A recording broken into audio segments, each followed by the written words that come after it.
Have you heard? It's truck news. I don't watch the news because I'm a kid. The Truck Show. We're gonna show you what we know. We're gonna answer what the truck, 'cause truck rhymes with the Truck Show. We have the lifted, we have the lowered, and everything in between. We'll talk about trucks that run on diesel, electricity, and on gasoline. The Truck Show, the Truck Show, the Truck Show. Oh, oh. It's the Truck Show with your host, Holman.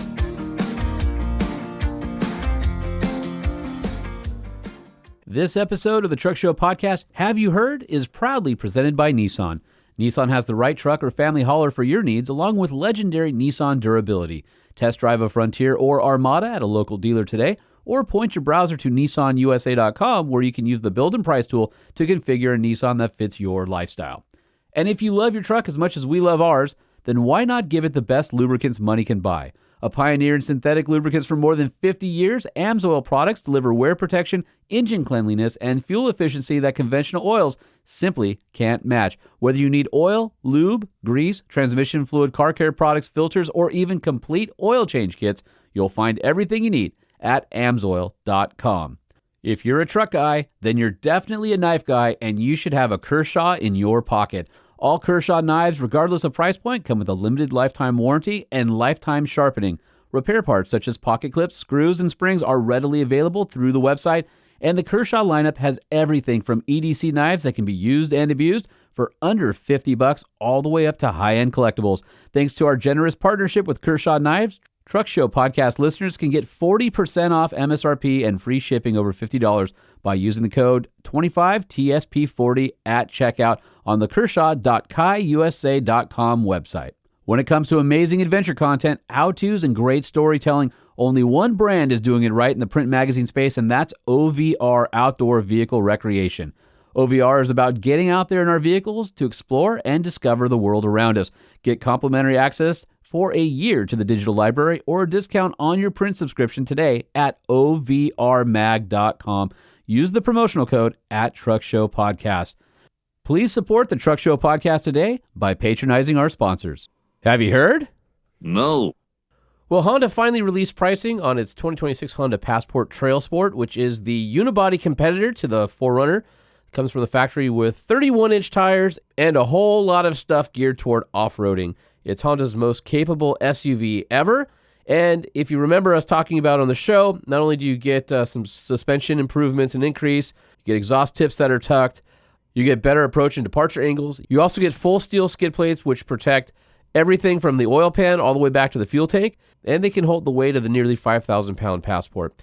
So the Passport comes with Honda's sweet 3.5-liter V6, which is rated at 285 horsepower and 262 pound-feet of torque, and it's mated to a 10-speed automatic transmission. In this particular version, all-wheel drive is standard. It does include Honda's iVTM4 torque vectoring all-wheel drive system, so the rear drive unit on that can handle 40% more torque, and up to 70% of the engine's torque can be sent to the rear wheels, and then 100% to either side, which is pretty cool. So a lot went into this. It's a pretty cool-looking vehicle. I kind of like it. I can't wait to see how it does off-road. You can't get a locking differential. There's no 2-speed transfer case, so it's not going to be quite as good as a traditional 2-speed transfer case-equipped off-roader. But for the Subaru crowd, it probably slots nicely above that as being a little bit more robust. So if you get a Trail Sport, that starts at $49,900 with the $1,450 destination charge. And then there's a bunch of versions, Blackout, Elite, and Elite Blackout. Elite Blackout tops out at $55,100. So curious what you guys think, if that is too much for a Honda Passport. When you think about it, would you rather have body on frame? Would you rather have the Toyota? Or would you rather have the off-roader for Honda people? By the way, Honda is also offering a ton of genuine accessories. Includes everything from 18-inch wheels, rock sliders, overlanding stuff, cargo stuff, Molly stuff, all the stuff. So you can find out more over at automobiles.honda.com. So Ford recently had a 2024 financial conference call where CEO Jim Farley said electric vehicles are not a good technology for towing since their batteries are quote-unquote too big, which I don't think will surprise anybody. It's interesting when a CEO is critical of their own products, but he did say that full battery electric or range extended electric vehicles are not great for towing. He said, quote unquote, "It's not perfect. If you tow, it's not a good technology. The batteries have to be too big." And then he said, "For larger retail electric vehicles, the economics are unresolvable. These customers have very demanding use cases for an electric vehicle. They tow, they go off-road, they take long trips. These vehicles have worse aerodynamics, and they're very heavy, which means they're very large and expensive batteries. Retail customers have shown they will not pay any premium for these large EVs," which I think we're seeing that. Speaking of EVs and Ford in its 2024 financial results did admit that it incurred a full-year EBIT loss of $5.1 billion. And this is after General Motors said that they're finally starting to make some money with their electric cars. Ford says that they predict Model E, which is the division that does the electric cars, will report a loss of $5 to $5.5 billion in 2025. Although they do go in and say that in addition, they reported $1.4 billion in cost improvements last year for Model E. And there is good news for Ford's electric vehicles. They sold 34.8% more EVs last year in America, where they hit nearly 100,000. So hybrids were also up 40% to 187, 426. And then all their ICE and gas vehicles were 1.793 million units, and that was up 0.2% since 2023. In an interesting study by the Insurance Institute for Highway Safety, they are telling you from their data on a report that's been published on their website that heavier vehicles don't always keep you safer in a crash, but they can make you more deadly to other drivers on the road, which is sort of interesting. The study, in which researchers averaged the weight of their sample, doesn't say how many vehicles they used from 2017 to 2022. The average weight came out to 4,000 pounds, and they said for every additional 500 of curb weight above that 4,000, crashes between an SUV or a truck and a car resulted in one fewer death per million registered vehicle miles in the heavier models. Although they said the extra weight accounted for up to 7 additional deaths in the cars, which I think you could probably see that you would rather be in a bigger vehicle in a crash, even though they're saying it doesn't really make a difference. According to the study, it says that it found cars and SUVs weighing less than 4,000 pounds would benefit from extra weight, no doubt. But getting as close to possible to the average weight could result in 17 fewer deaths in car-to-car crashes and 13 fewer in SUV-to-car crashes. But anything over 4,000 pounds, there's hardly any decrease. And it's, in quotes, hardly any in risk for occupants, according to them. So they're saying the closer to the average weight, the better. I'd like to know more about this study, what their sample size was, and I'd like to know that they're not pushing an agenda to get people out of the heavier, bigger vehicles that they feel safe in and like, but that's my opinion. According to Sam Mumford, who is the lead author of the study, he said in a statement, "There's nothing magical about 4,000 pounds except that it's the average weight. Vehicles that are heavier than the average are more likely to crash into vehicles lighter than themselves, while the reverse is true for vehicles that are lighter than the average. So what this analysis shows is that choosing an extra heavy vehicle doesn't make you any safer, but it makes you a bigger danger to other people." So that kind of sounds to me like they have a point of view to push, but I'll allow you to make that decision by yourself. They do say that the death disparity between cars, trucks, and SUVs is going down. In 2011 to 16, occupants in a car were 90% more likely to die in a crash if the SUV that they were involved in the accident with was more than 5,000 pounds. But that dropped a full 20 percentage points from the 17 to 22 because IIHS automakers work together to make the crash structures more compatible between larger and smaller vehicles. According to IIHS President David Harkey, he said, "For American drivers, the conventional wisdom is that if bigger is safer, even bigger must be safer still. These results show that isn't true today, not for people in other cars." Again, caveat, he's saying, "Oh, that's not true. Well, especially for the person in the smaller car."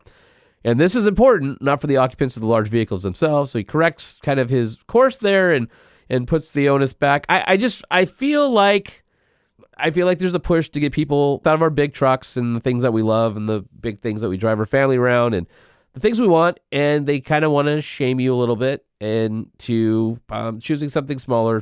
I'd like to have more data about the data they used and see what the sample size and what the mix of vehicles are and all that. But anyway, I'm not a newscaster, so I can editorialize on this podcast, and there's my little thought there. So here's a story from Jeep I don't think everybody's going to love, and this has to do with the Wagoneer S, which is it's kind of like Jeep's version of a Range Rover Sport compared to the bigger Range Rovers. But this is an EV, Wagoneer S. It's about the size of a Grand Cherokee. The launch edition came with 600 horsepower. But the new Limited, which they decontented a little bit to bring the price down a little bit, is the new entry level. It's only 500 horsepower. So that's about $5,000 less than the launch edition, thereabouts. But here's the thing. It's capable of the 600 horsepower. They just don't give it to you.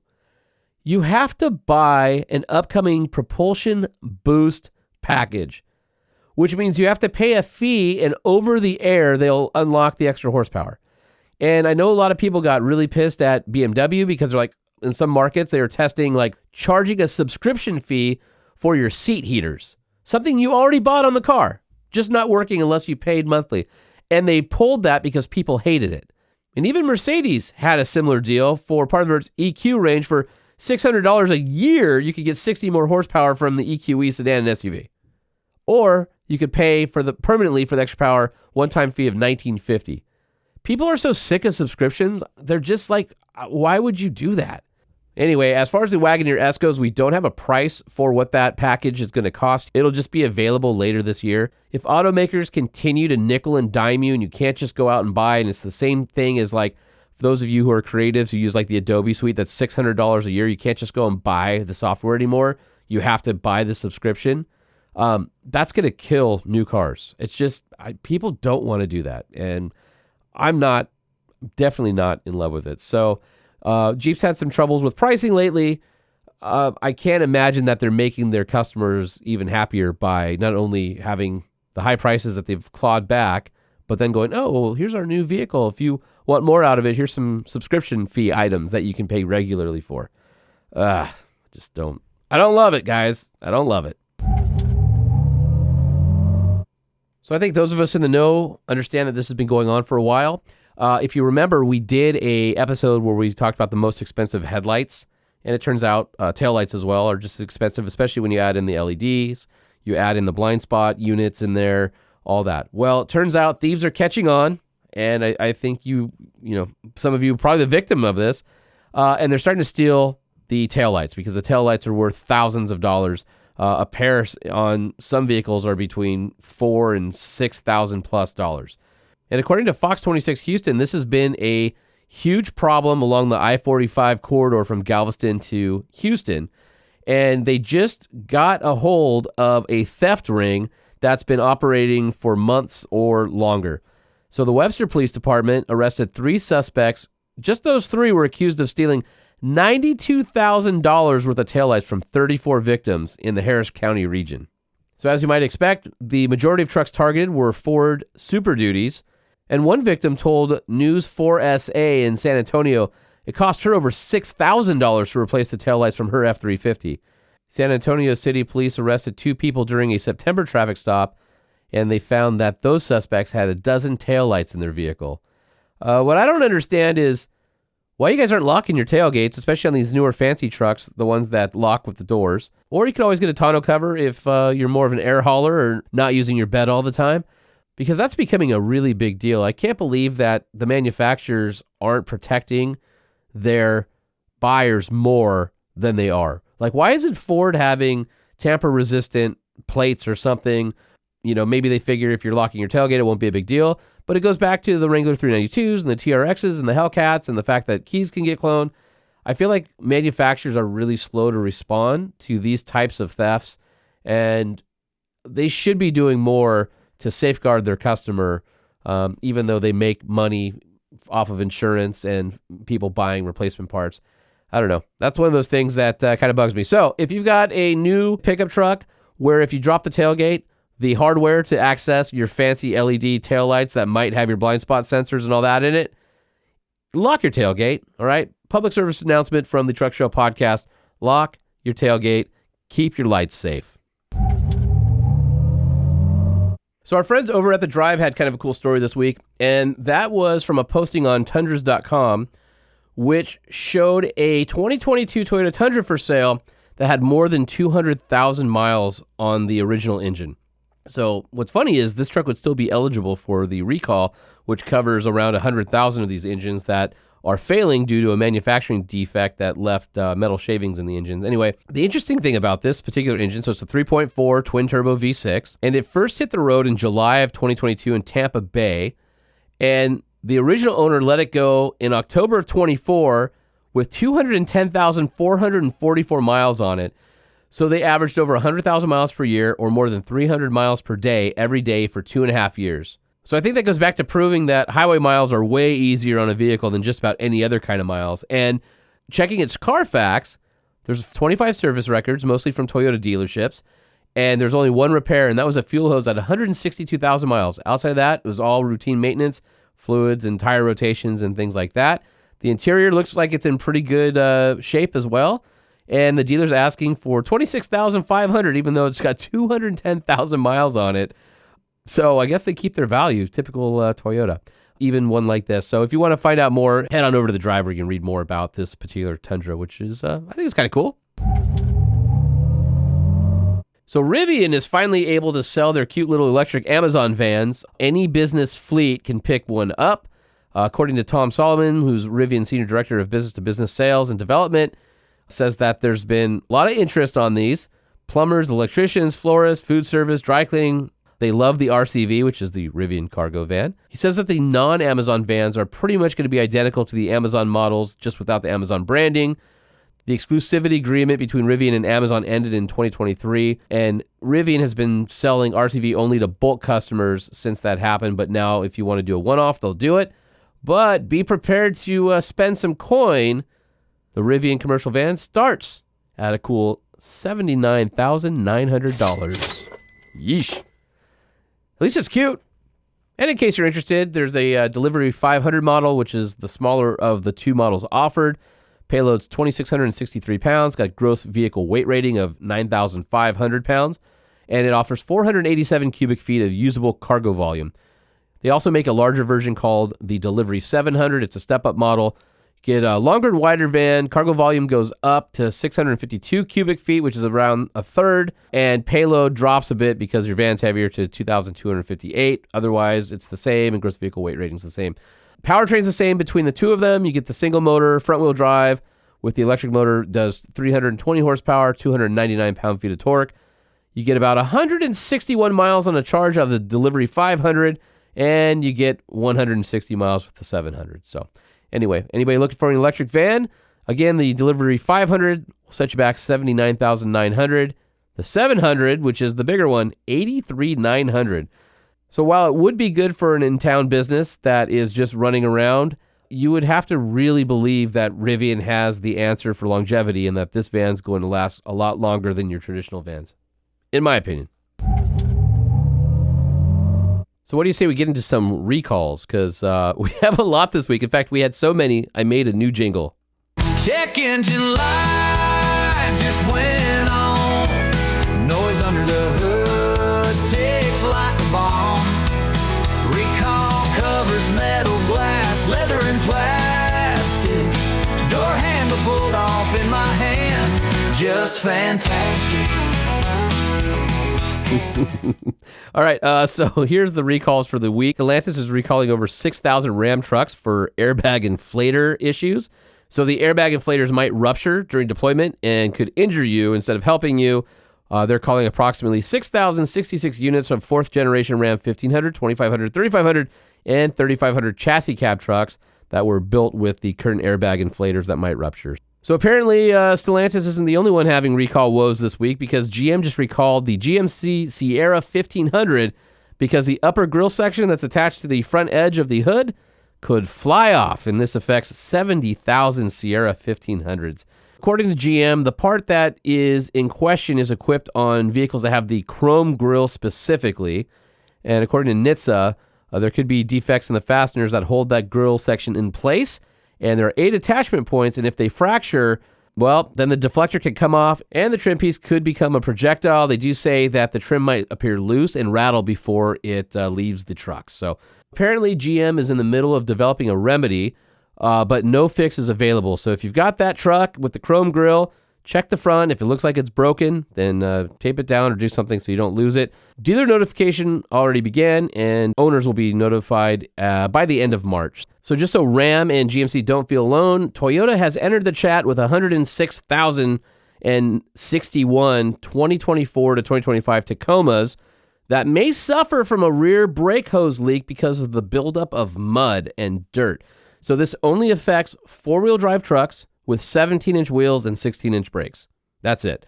Toyota engineers weren't able to replicate the problem on anything else, but because the brake clearances are tight, if mud gets in there, it can wear a hole in the brake line and start leaking. Dealers figured this out, reported it up to Toyota.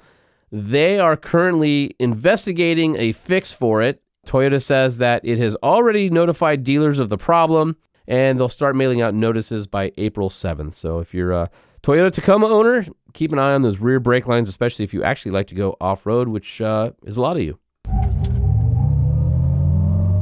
Hey everyone, this here is Billy Bargain down at the old Truckorama, and have I got a deal for you today? All right, and one more story for this week's edition of Have You Heard? Go to Mecum.com, because for all of you who are tired of recalls and new vehicles and you want something old and vintage, this one's for you. Lot number N521, which is in Glendale, it's going to be auctioned Friday, March 21st, is a 1989 Chevy Blazer, 5.7-liter 350 V8, automatic transmission, so brand new the interior still has plastic, and it only has 21 miles on it. So effectively a brand new truck. So this one is gray metallic over slate gray custom vinyl. This has bucket seats. The original window sticker is still in the passenger window, so it's kind of fun to take a look and go back in time, because the standard vehicle price of that back in 1989, $15,355.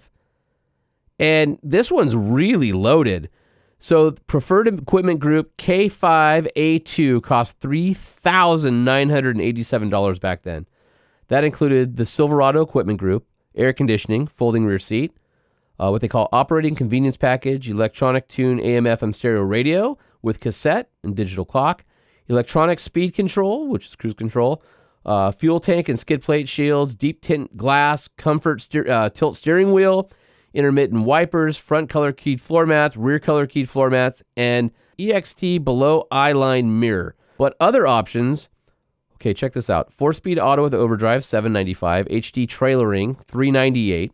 31 by 1050 R15 tires. It's listed twice, so I don't know if you can order two at a time or something. Anyway, a pair of those was $252.16. Rear locker, $252. Another listing of the spare, I would guess, 31 1050 15 spare, 126.08. Front quad shock absorbers, $100. Rally wheels, $79. Heavy duty front springs, $62. Heavy duty battery, $56. Deep tinted glass, $56. Towing device, looked like $38. Rear axle went to a 373 ratio, $38. These are all the no charge stuff. So that's the $350. Total options, $6,748 and 40 cents. Destination back then, $550. With this equipment group, you save $800. So back then, this high trim, and probably not the highest, I don't think this has everything on it. By the way, 13 miles per gallon city, 17 highway, which is still pretty good. $22,653. And then there was an $800 off because the Preferred Equipment Group savings, $21,853. Who knew these things were $22,000 back in 1989? Whoever bought this truck, man, they bought it for a pretty penny. As you might imagine, this thing's gorgeous. Go to Mecum, check it out. It's stunning. If somebody needs to own this and they need to love it and they need to take care of it, because this is one of those rare ones. This might be the lowest mileage of that body style left in the world. So if you're interested, head over to Mecum. Again, that auction is going to be taking place at Glendale 2025, Friday, March 21st. If you buy it, let me know. Take me for a ride in it. I will fly out to Arizona if you plan on buying this thing, and I'll take you out to barbecue if you are going to drive this thing home. Very cool. I love seeing this old metal out there, and they're only going to get more expensive. So if you've always wanted these, this might be the perfect one to get. All right, on that note, that's going to finish it for this episode of Have You Heard? Look forward to seeing you guys next week. The Truck Show Podcast is a production of Truck Famous LLC. This podcast was created by Sean Holman and Jay Tillis, hosted by Sean Holman, and uses production elements by DJ Omar Khan and Jay Tillis. If you like what you've heard, please open your Apple Podcast or Spotify app and leave us a 5-star review. And if you're a fan, there's no better way to support the show than by sharing it and patronizing our sponsors. Some vehicles may have been harmed during the making of this podcast.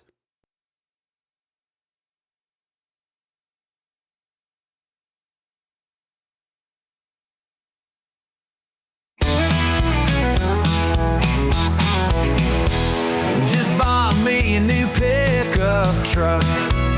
Found that the days of decent have dried up. Recall notices stack up in the mail.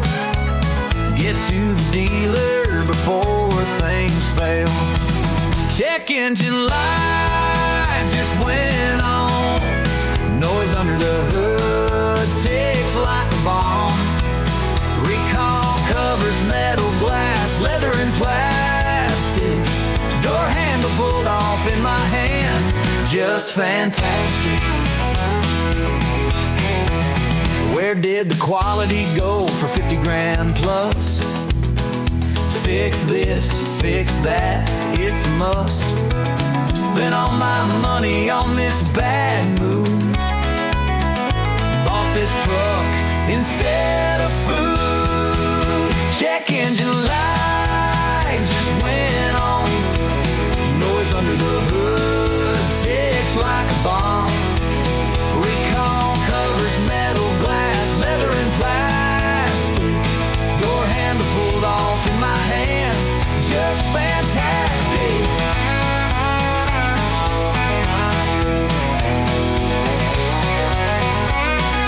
Wondering what happened to quality. Every single part falling apart on me. Thought I'd drive forever in pickup bliss, but now I'm counting all these defective bits.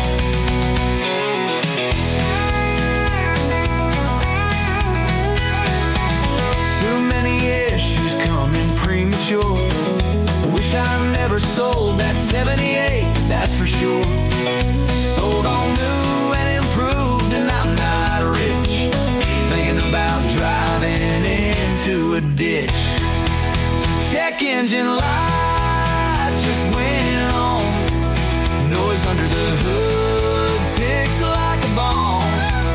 Recall covers metal, glass, leather and plastic. Door handle pulled off in my hand, just fantastic.